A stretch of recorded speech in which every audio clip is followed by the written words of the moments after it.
treating the Arab population as a whole, the Palestinian population as a whole, as an inferior race. I mean, it doesn't get stronger than this. And yet you want to be careful about your language.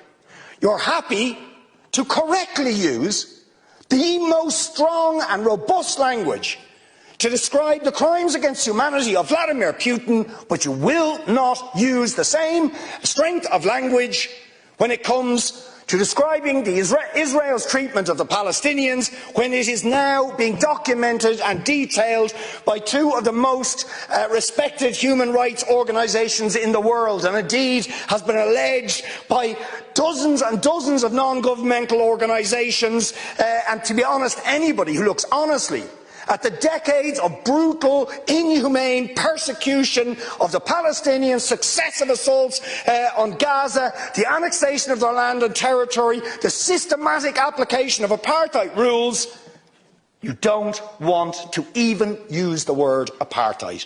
Never mind sanctions. 5 days sanctions against Putin and his thugs, 70 years of oppression by the Palestinians, and it wouldn't be, what was the word you used? It wouldn't be helpful to impose sanctions. Amnesty International are calling for Israel to be referred to the International Criminal Court for crimes against humanity. Will you support it?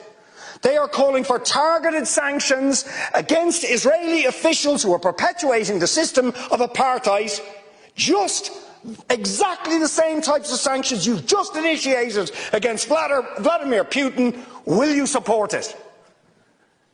And I think the answer is clearly you're not going to. And then we ask the question, why? Why? With such strength of feeling, Fine Gael and Fianna Fáil and Green TD stood up one after the other, saying it was intolerable, the thuggery and the warmongering and the brutality of Putin. You wouldn't stand for it. Urgent action had to be taken. But we've got to be much more careful with the Palestinians.